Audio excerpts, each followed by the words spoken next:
It's not a bad place to do some reading. I'll show you what the lookout looks like.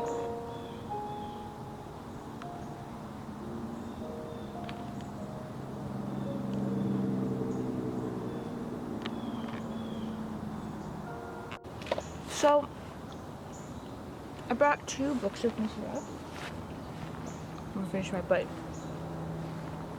I got a book called Forest Bathing, the Start Here Guide. Dr. Cindy Gilbert is a naturopathic physician, and this book kind of introduces you to the art and the science of forest bathing, which sounds like a really interesting concept to me. And apparently forest bathing is a Japanese practice of just spending time in the forest, listening to the sounds, soaking up the sun. Dr. Gilbert shares her own personal history with the practice of how in the midst of an urban sprawl she lost touch with nature only to rediscover it through the Japanese practice. Like even now we're in the forest, but urban sprawl is not that far away. I can hear the highway. I can see the highway actually from this lookout point for how high we are. Even though I just came from like a wonderful trail, it's just always around the corner. So yeah, it's just a forest-based mindfulness book and how forest bathing can improve your health, reduce stress. I like how it kind of goes into the science behind what stress does to your immune system as well. It also says actually the health benefits of restoring your vitamin D to actually balance your microbiome, which I know nothing about that. Yeah, I'm gonna read through that one. And then I have another book here called The Global Forest, 40 Ways That Trees Can Save Us. It's published by Penguin Random House. For some reason, every book by Penguin Random House I always enjoy. I feel I'm gonna really connect with this book because the author has an Irish background and she's also now Canadian, living in Ottawa, I believe. It's kind of like a natural history about kind of exploring the benefits that trees give to us as humans, both in a pharmaceutical perspective and also ecological, which is really interesting to me. I just want to read one little paragraph that I've kind of been flipping through.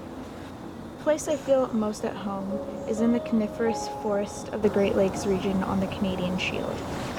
If you could see my true spirit, you would find it sitting on a granite rock overlooking the blue-green color of the limestone-bottomed lake as it reflects the forest green of a jack pine tree in its water. If you could hear it, it would echo the flutter of trembling aspen leaves, the lulling call of the loon, or the chickadee chirps that sounds like a cheeseburger. If you could smell it, it would be the smell of the cedar and the spruce after the rain.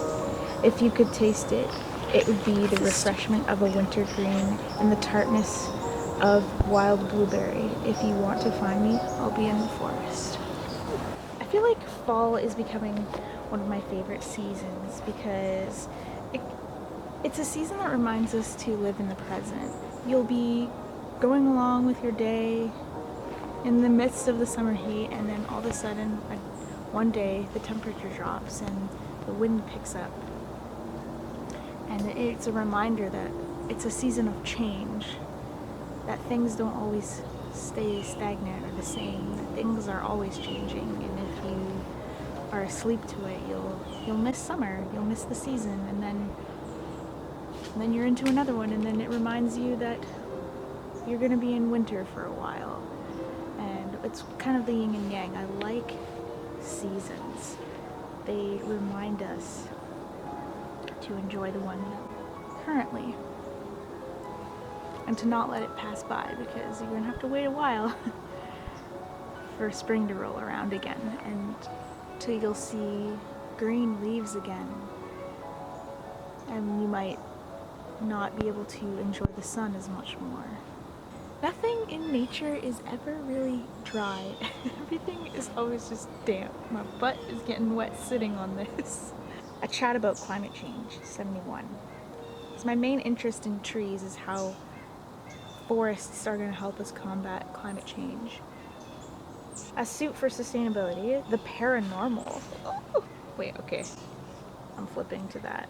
as I was walking, I came here really early, and early in the morning it was kind of dark, and the sun's lifting the fog off the land, and there's all these vacant benches around the arboretum. It just gave me like really weird paranormal kind of vibes. Early morning in eastern Canada is filled with a golden light. It happens all too quickly. A blink after sunrise, and when the air itself lifts, a delicate surprise at its own splendor. There's a point at which this first light lands on the trees and branches of the forest, and they become splashed with ribbons of scarlet. These red ribs of light rope into each tree, brindled for another sultry day. If you look this woman up, I'm reading this, listening to her voice in my head. She's got this beautiful Irish accent. She walked into the forest following the pathway of the day before. She kept going until she arrived at the grass-filled clearing. The trunks of the trees were in one great circle around her, with their canopy closing in the sky overhead.